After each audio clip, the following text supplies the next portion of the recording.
સાથે જે રેપકાંડ થયું છે બધું બોલી લીધું, બધાએ જે બોલવાનું હતું એ. બસ મારી આટલી માંગણી છે નરેન્દ્ર મોદી સાહેબને, સીએમ સાહેબને, કે તમે તાત્કાલિક ધોરણે આ જે કૃત્ય થયું છે એમને ફાંસીની સજાની યોગ્ય નિભાવો. મુસ્લિમ સમાજ માંગણી કરી રહી છે. કેટલાક તમે સરિયા મુજબ કેટલા કાયદાઓ લાવ્યા છો. એક કાયદો તમે લાવો મુસ્લિમ માટે, ખાસ કરીને બળાત્કારીને લીધે, કે જે સરિયાના હિસાબે એક કાયદો આવે કે જે પણ બળાત્કારીઓ છે એમના માટે કાયદા બનાવે કે એમને સરિયાના હિસાબથી પથ્થરો મારીને મુસ્લિમ સમાજ પથ્થરો મારીને એ લોકોને મારી નાખે. ગતરોજ જે બનાવ બન્યો છે એને મુસ્લિમ સમાજ અમે સત્તર એને વખોડીએ છીએ. જેવી રીતે આતંકવાદીનો કોઈ ધર્મ નહીં હોતો એવી રીતે બળાત્કારીઓનો કોઈ દિવસ કોઈ ધર્મ નહીં હોતો. અને અમારી પેલી બહેન દીકરીને અમે એની સાથે ઊભા છે કે અમે તમારી સાથે છે.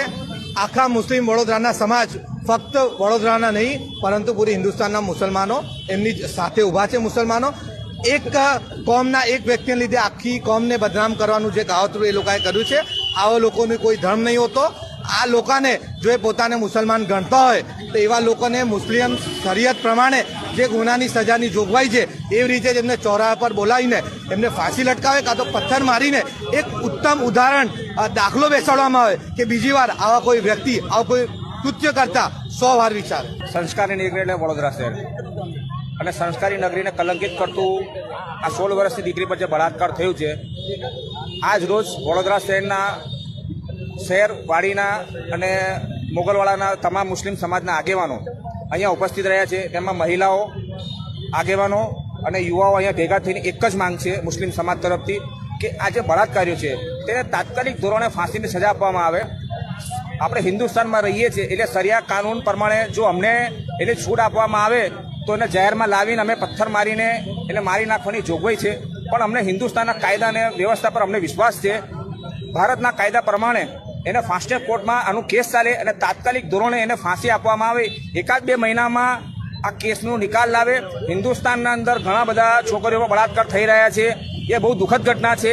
સરકારને આના પર વિચાર કરવો જોઈએ અને એવો કાયદો પસાર કરવો જોઈએ કે જે બળાત્કારીઓને તાત્કાલિક ધોરણે 1 કે 2 મહિનામાં એને ફાંસી ટીંગાવવામાં આવે તો આ બળાત્કારની જો પ્રોબ્લેમ છે એનું સોલ્યુશન આવશે અને તાત્કાલિક ધોરણે આના પર વિચાર કરે સરકાર.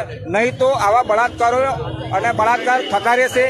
આ બહુ દુઃખદ ઘટના છે અને મુસ્લિમ સમાજ એને વખોડી કાઢ્યું છે અને તાત્કાલિક ધોરણે એને સજા આપવામાં આવે તે અમારી માંગ છે. અને આ રેપિસ્ટો એ કોઈને નથી જોતા કે કોઈ હિન્દુ છે કે મુસલમાન છે. આ રેપિસ્ટો નશો કરીને, જેવી રીતે આ તમે જોઈ રહ્યા છો ગુજરાતમાં કેવો નશાનો કારોબાર થઈ રહ્યો છે, કરોડો રૂપિયાનો નશો પકડાઈ રહ્યો છે, ડ્રગ્સ પકડાઈ રહી છે, દારૂ વેચાય છે. આ નશામાં જ આવી રીતે આવા લોકો ગુના કરે છે.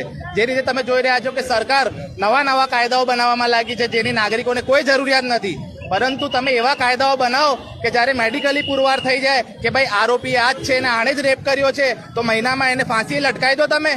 આ સમસ્ત મુસ્લિમ સમાજ આજે માંડવી ખાતે એટલે એકત્રિત થયું છે કે આપણી આજે ભાઈલીની જે આપણી દીકરી છે ને એને કહેવા માટે કે આજે તું એકલી નથી બેન, આ સમસ્ત મુસ્લિમ સમાજ અને મુસ્લિમ સમાજની તમામ મહિલાઓ એ દીકરી સાથે છે.